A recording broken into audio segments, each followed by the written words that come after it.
Hello বন্ধুরা, কেমন আছো? এসে গেছি আরেকটা নতুন ভিডিও নিয়ে তোমাদের কাছে। এটা হলো বাবা লোকনাথের উদ্দেশ্যে। আজকে বাবা লোকনাথের তিরোভাব তিথির পূজা, তাই আমি আর আমার ছেলে বেরিয়ে গেলাম পুজো করতে।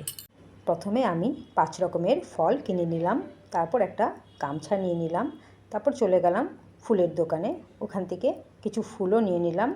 নেক্সট চলে গেলাম মিষ্টির দোকানে, তারপর ওখান থেকে কিছু মিষ্টি নিয়ে নিলাম। বাবা লোকনাথ মিষ্টি খুব পছন্দ করেন, তাই একটা মিষ্টির প্যাকেটও নিয়ে নিলাম।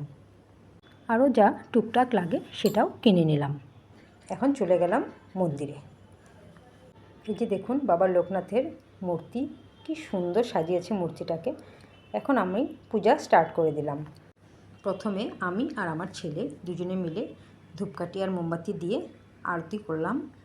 মন্দিরের ভিতরে ধূপ দ্বীপ রাখা নিষেধ, তাই সবাই বাইরে থেকেই আরতিটা করে ফেলে।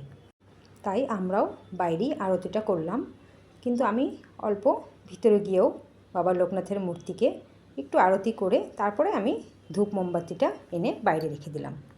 এতক্ষণে মন্দিরের পুজোটাও শেষ হয়ে গেল, এখন যজ্ঞ স্টার্ট হয়ে গেল। আপনারা কি জানেন বাবা লোকনাথের জন্ম 1730-তে চকলাতে হয়েছিল। সেদিন ছিল জন্মাষ্টমীর তিথি। বাবা লোকনাথ 160 বছর জীবনযাপন করে 1890-তে উনি দেহরক্ষা করেন। বাবা লোকনাথ অনেক কম বয়সেই ব্রহ্মচারী রূপ ধারণ করে নিয়েছিলেন। দেখুন এখন যজ্ঞটাও শেষ হয়ে গেল। এই যে মন্দিরের বাইরের দৃশ্যটা আমি আপনাদের কাছে তুলে ধরলাম। আমি এই মন্দিরে প্রতি বছরই আসি পুজো করতে। বাবা লোকনাথের উপর কোটি কোটি মানুষের বিশ্বাস আছে। সবাই মানেন বাবা লোকনাথ সবাইকে দুঃখ বিপদ থেকে উদ্ধার করেন। উনি তো বলেই গেছিলেন যে রণে বনে জলে জঙ্গলে তোরা যখনই বিপদে পড়বি আমার নাম স্মরণ করিস, আমি তোদের রক্ষা করব। এই যে দেখুন গল্পে গল্পে আমাদের মন্দিরের যজ্ঞটাও শেষ হয়ে গেল। এখন আরতির তৈয়ারি হচ্ছে। এই যে দেখুন পঞ্চপ্রদীপ তৈরি হয়ে গেছে, এটা দিয়েই আরতিটা শুরু হয়। তো অল্প সময় আমরা আরতিটা উপভোগ করে নিই। দেখুন আরতি হচ্ছে, আমি ঠিক নিতে পারছি না ফটোটা, ভিডিওটা ওঠাতে পারছি না, মানে পূজারির ঠিক পিছনেই আমি আছি। তো যতটুকু দেখা যাচ্ছে আমি চেষ্টা করছি। দেখুন আরতিটা সুন্দরই হয়েছে।